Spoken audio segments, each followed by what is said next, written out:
रक्तदान करने उमड़ी महिलाएं। उद्धव बाला साहब ठाकरे शिवसेना पार्टी के नगर विधानसभा संगठक ललित माली और युवा सेना प्रमुख हरीश माली 11वें वर्ष से निरंतर परंपरा का निर्वहन कर रहे हैं और इस वर्ष भी 78वें भारतीय स्वतंत्रता दिवस को मनाते हुए रिकॉर्ड तोड़ भव्य दिव्य रक्तदान शिविर का आयोजन किया गया। दिलचस्प बात यह है कि युवाओं के साथ साथ महिला योद्धा भी इस रक्तदान शिविर में आगे आए हैं। इस अद्भुत सामाजिक कार्य और शिवसेना के इस बहादुर शेरों की हर जगह प्रशंसा हो रही है। इस वर्ष कुल 569 रक्तदाताओं ने रक्तदान करके सामाजिक प्रतिबद्धता निभाई।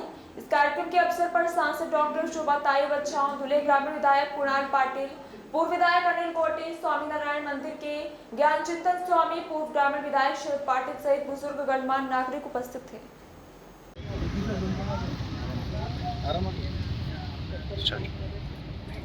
स्वातंत्र्य दिनाचं औचित्य साधून गेल्या 11 वर्षापासून शिवसेना युवा सेनेच्या माध्यमातून देवपूर शहरात आम्ही भव्य रक्तदान शिबिराचा कार्यक्रम आयोजित करत असतो।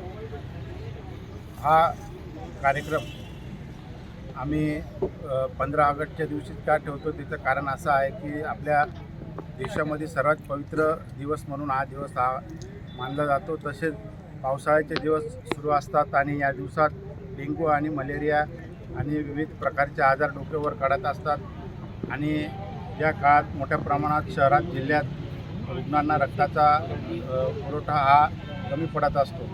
त्यामुळे आम्ही हा दिवस निवडलेला हा गेल्या 11 वर्षापासून या दिवशी आम्ही रक्तदान शिबिर घेत असतो। गेल्या वर्षी 635 रक्तदात्यांनी या ठिकाणी रक्तदान केलेलं होतं। याही वर्षी आतापर्यंत 491 रक्तदात्यांनी रक्तदान केलेलं आहे आणि हा रक्तदानाचा कार्यक्रम 5 वाजेपर्यंत सुरू राहील। 500च्या वर हा आकडा दरवर्षी जात असतो, याही वर्षी जाईल अशी आम्हाला अपेक्षा आहे आणि असं हे कार्य आम्ही युवा सेना शिवसेनेच्या माध्यमातून करत असतो। जय हिंद, जय महाराष्ट्र।